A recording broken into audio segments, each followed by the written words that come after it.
Well, hi everybody, it's Mrs. Perryman. Hope you're doing good today. Thought today we would talk about desserts. We've been talking about chocolate, and today we're going to go on to specialty desserts. I'm going to share my screen.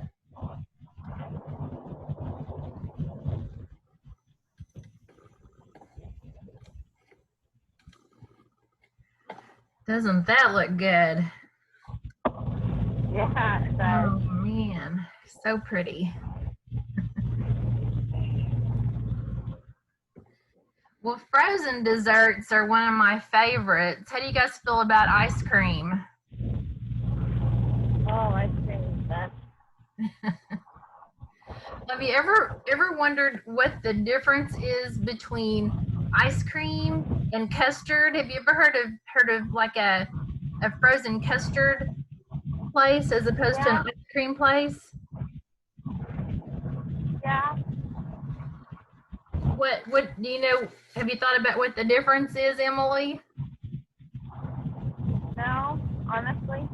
No, it's not something that you've thought about, huh? Probably not something everybody thinks about all the time.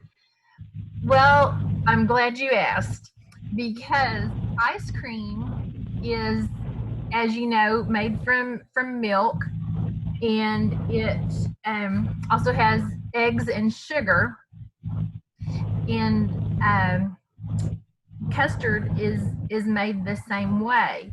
The real difference between ice cream and custard is that custard has a larger percentage of egg yolks. And if you think about when you look at custard, it looks more of a yellowy golden color. And that is why it also, the machines that make those, um, the custard machines do not incorporate air, whereas the ice cream machines kind of whip the mixture and incorporate quite a bit of air. So with custard, you get a creamy, kind of a silky texture, whereas ice cream is a little bit more of a frozen texture. So it has a different mouth feel to it, and it definitely has a different color to it due to the egg yolks, but are very delicious on their own. So now you know. All right. There's also frozen yogurt, which is really supposed to be maybe a little less calorie intense, maybe a little more helpful due to the yogurt things that the bacteria in the yogurt that are supposed to be good for your digestive system. So I don't know how healthful. We probably wouldn't put that in the healthful category just because it has lots of sugar. But they're all very lovely desserts, and I would definitely take any of those. Look at that banana split. Have you ever had a banana split before? No. So that would be a real treat if you decide to go to Brahms one day and get a banana split.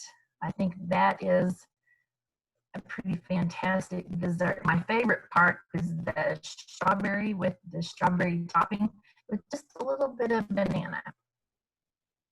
So anyway, if you get a chance, try banana splits. Pretty good stuff.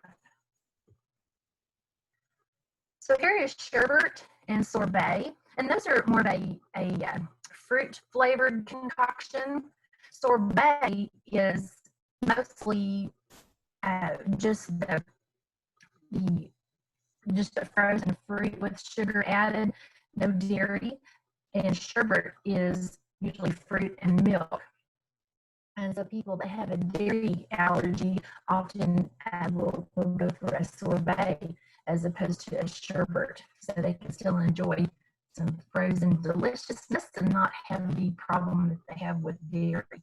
So that the big difference there is sorbet is just fruit based. Poached fruit. We made these last week. Do you guys remember the poached pears that we made? Yeah, Yeah, so pretty delicious, huh? yeah, they were really good. I know. And you can poach a lot of different kinds of fruits. We just happen to do pears, but you could do peaches. Apples would also be lovely like that. Many times you'll see poached fruit served with different kinds of sauces, which we'll talk about here in just a minute. Up here on the top right, this will be a type of coulis, which is what we used. We did a raspberry coulis, but you could do other fruit-based sauces that would be just as yummy. And then down here on the bottom, this is going to be some type of probably, I'd say, a chocolate cream anglaise or just a chocolate sauce, I would say. But all of those different types of sauces are going to add tons of flavor to the fruit. The fruit that you see here usually is poached in some type of a combination of wine or sugar. We poached ours in fruit juice just because we're a school and we can't really have alcoholic beverages on the campus, but you can come up with lots of lovely poaching liquids that will be really nice, and you won't even need the wine. So, but again, what we used was just, I think we used white grape juice and a little bit of sugar. There's some famous dishes, peach melba and pears belle Helene. Peach melba was actually named after a famous singer and writer, and her name was Nellie Melba. And actually, have you ever heard of Melba toast? Well, they're like a little kind of a thin, wafery, dry cracker, and you can serve different things on them. And then also this peach melba, those were named by her. And you remember way back when we were talking about famous culinarians, there was a man named Escoffier, and he is kind of we'll call him the grandfather of cuisine, of French cuisine specifically. And he's the one, that came up with the pecking order in the kitchen and our white jackets that we wear, and lots of beautiful sauces, and the way that we work in the kitchen is something that he designed. And so, but he was a famous chef working in a very exclusive, fancy hotel. And this lady, she was an opera singer and a famous pianist, and she was actually even an author and quite talented lady. But they named peach melba after her as a favorite dish. So it might be fun to kind of Google that. And in fact, I think that's maybe one of your questions this week on Moodle. All right, here's a beautiful dessert, and this always reminds me of Christmas whenever I see a Black Forest torte, and even just a torte in general. It just, I don't know, for some reason makes me think Christmas. Since we're right here at this season, I thought it was pretty timely. The tortes, the thing that makes them a torte is here where they are sliced. They're a cake that has been sliced in several layers, and this one up here is really thin. And then there's this lovely filling in between. It doesn't necessarily have to be the same filling or frosting that's on the outside. Sometimes it's a combination. Sometimes it might be some type of a fruit filling, and then the outside has a frosting on it. It could be any number of things. The big thing is that the cake is sturdy enough or dense enough to hold up to a heavy frosting. And so usually you'll see them made from like a sponge cake or a genoise that, like I said, is sturdy enough to stand up to a heavy frosting. A lot of times you'll see there'll be some type of a syrup put in between the layers, and then some type of a filling, and so just about anything goes. But they are lovely and have so many beautiful flavors.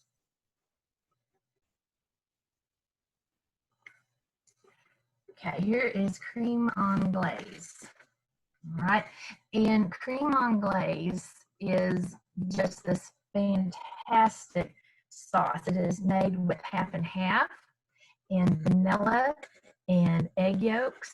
And remember, eggs are pretty delicate, and they really you have to be careful not to apply too much heat to them, or you will end up with scrambled eggs. So 180 degrees is that magic number for them. They usually it's strained, and it's a lovely pourable sauce, and you'll see it as a topping for fruit, maybe pound cake. They have it on a souffle here, and it is just the most luscious vanilla sauce. It's just beautiful. But once it's cooked, you strain it through a mesh strainer just to make sure that you don't have any little egg particles, and it is creamy and silky and delicious. Okay, so cream anglaise has another counterpart here, which is pastry cream, and this is what we made in class the other day to fill our cream puffs. So pastry cream is similar to cream anglaise in that it is a vanilla sauce, but it's much denser and thicker. So it's more like pudding, whereas as cream anglaise is like a sauce that's pourable. This will be, like I said, like a pudding, and it is made with milk as opposed to half and half. Okay, and it doesn't necessarily have to be strained, although I think we strained ours just to make sure it was nice and smooth. And you can see here it has sugar and flour or cornstarch, and that's what makes it thick, like pudding. Okay, it typically is vanilla, but you can also do a chocolate version of it, which is also wonderful. But again, the difference between pastry cream and cream anglaise, pastry cream is thicker and it's thickened with flour and cornstarch. So there's a little bit of difference. But either way, if you are a baker, you're going to encounter both of these sauces, and they are a pretty common thing. And once you know how to make these, they just make everything wonderful. Cream anglaise and pastry cream, they're both custards, since they have the egg and the dairy base, and they are just designed to be used with other things. So pastry cream again might be a filling for something, and cream anglaise would be more of a topping for something. So I hope that kind of clarifies the difference. Can we make some cream puffs when we come back? Well, we already did. I think we must have done that while you were gone, Emily.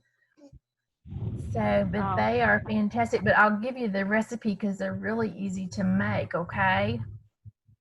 Okay. Yeah, they just take a lot of eggs, but they're real easy to make, okay? All right, so here's our fruit sauces. So this is actually the sauce that we made when we did our poached pears the other day. And this fruit sauce, you'll see, as we call it, a coulis, and it's a berry sauce. And we cook the berries stovetop, okay? And I'm trying to remember how we thickened ours. I think we had sugar in it, and I'm not sure if we put cornstarch in it or not.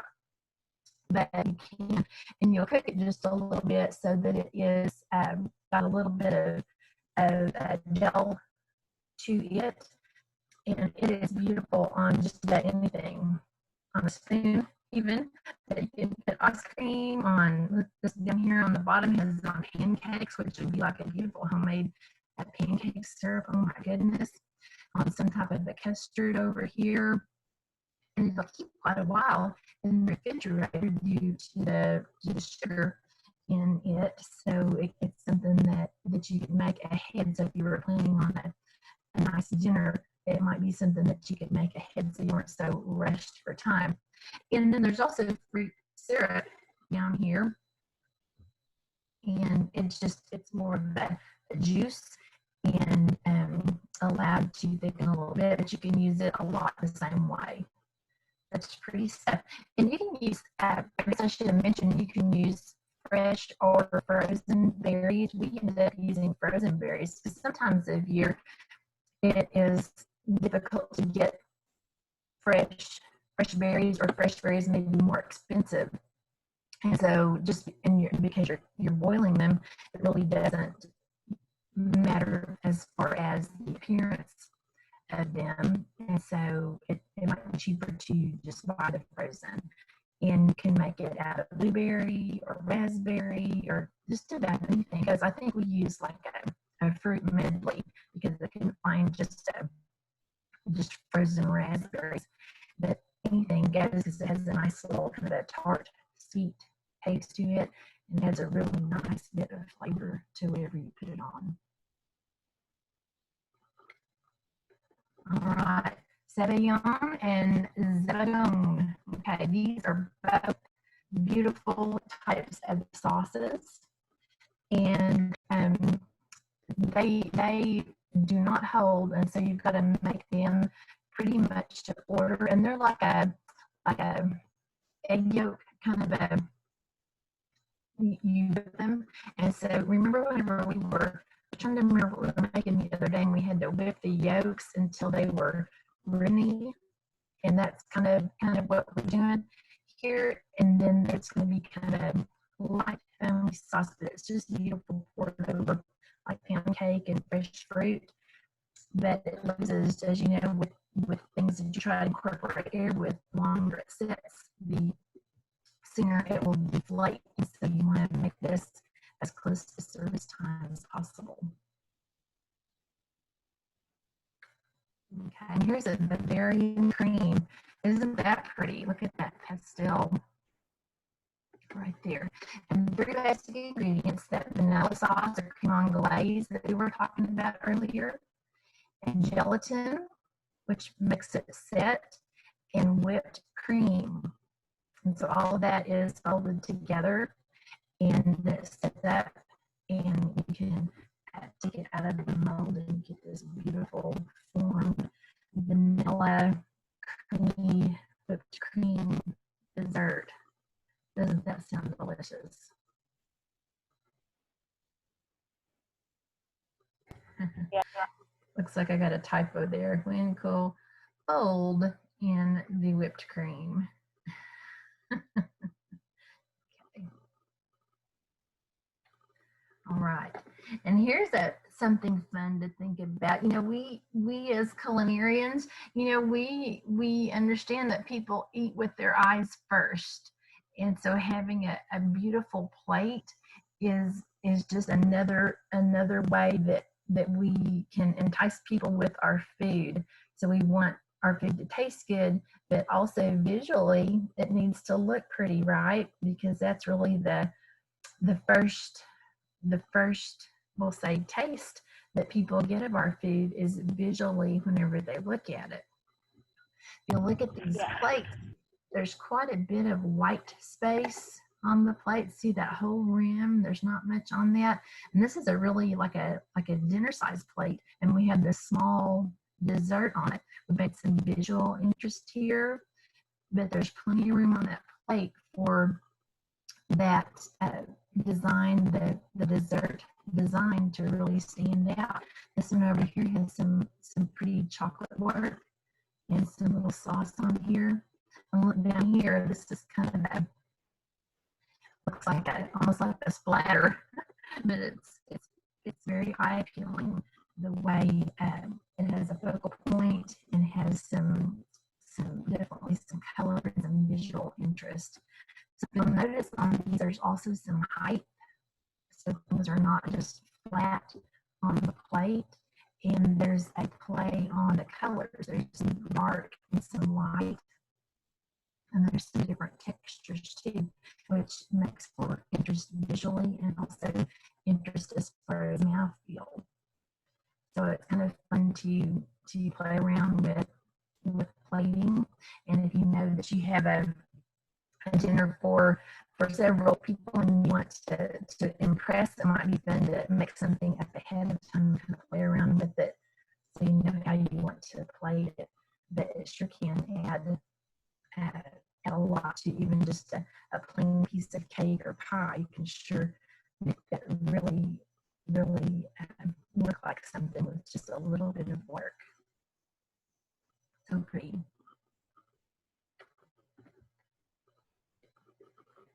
Okay. All right, well, that's the end of the slideshow. So I had something else that I wanted to talk to you about on your under desserts on Moodle for this week. You have chapter 21 on Moodle. It's under desserts. So if you look on there, there's some. The vocab is mostly about chocolate, and we kind of worked on that last week, but whenever I got onto grade, I noticed there were several of those that had not been completed, so we'll do that. And then also there's the chapter 21 questions, and some of those pertain to desserts today, and some of them I think were chocolate. And so if you'll complete that chapter 21, the vocab, and I think there's 3 or 4 questions on there. If you can complete those for this week, then whenever we come back in January, we will be ready to go with meats. And so I think that'll be a fun section for us to start on. Okay, well, that's about all I have for you today. So I'm glad that you're hanging in there, and Merry Christmas to everybody. And take care, and you know, you can always call me if you think of something or have a question, and I will see you guys in January. Bye.